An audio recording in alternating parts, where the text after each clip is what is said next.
If you've ever been the victim and you struggle with knowing who you are, or better yet, whose you are, and you've had this battle in your mind and you can't seem to shake it, can I encourage you for a minute today? So 4 years ago today, I made this video that I'm about to share with you, and because at the time I was experiencing something very difficult.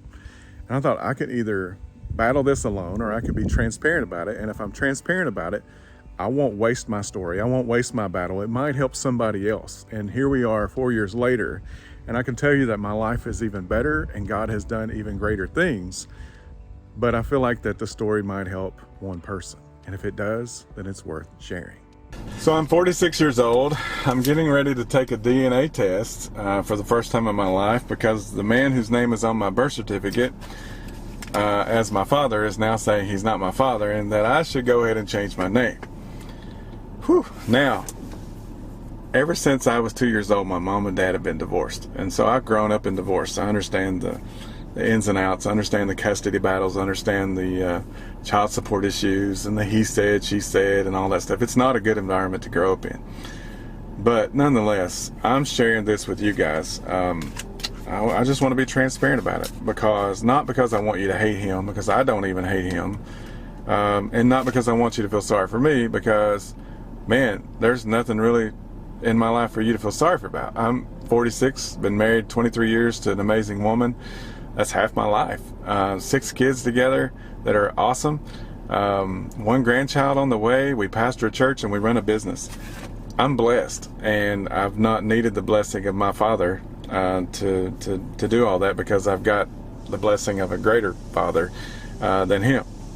I'm sharing this mainly because I feel like that there may be others that may need to be encouraged, to have courage to stand up to the past, to have courage to stand up to the problems that they've experienced growing up. So if you're watching this and you grew up in a divorce, or you have been neglected, or maybe you have been abused physically, mentally, emotionally, whatever the situation is, I want you to understand that you have been victimized.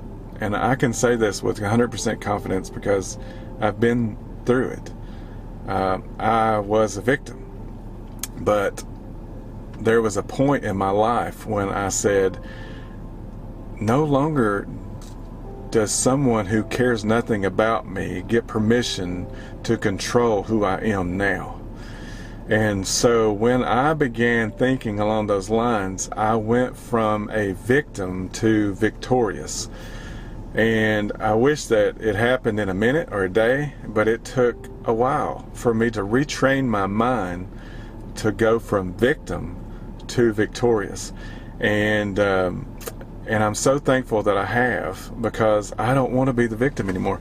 Listen, victims aren't free. Victims are captivated. And so if that's you, I pray for you today that you will get up and make each day, that you'll get up and that you'll make choices, not letting those things control them. It'll be hard at first, it'll be awkward, but over the course of time, your thinking will completely change and you will move from that victim mentality.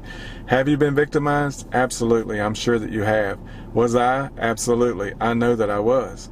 But if I remain a victim, that's my choice, because I am not a victim any longer.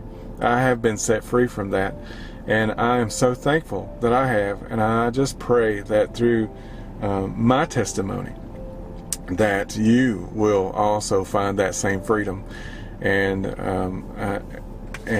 regardless of what the test says, regardless of what my DNA says or whose it says I am, it doesn't really change anything for me, because I know who I am, and I know that my blessings did not come from my earthly father, but they come from a greater Father in heaven that loves me tremendously, and that's been there for me even when I didn't realize that he was.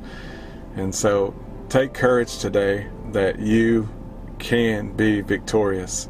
So over the next few weeks, I'm going to share my results, and I hope to share some encouraging things with you, things that I've done to overcome hate and bitterness and just emotional issues that I've had through the years, and even be very transparent about some other things in my life that that I've been able to overcome. And I'm so thankful that I have. But I think the first step moving forward is realizing that you have been victimized, but you don't have to remain the victim. That you've got a Father in heaven that loves you too much to leave you as a victim. And He has given you victory.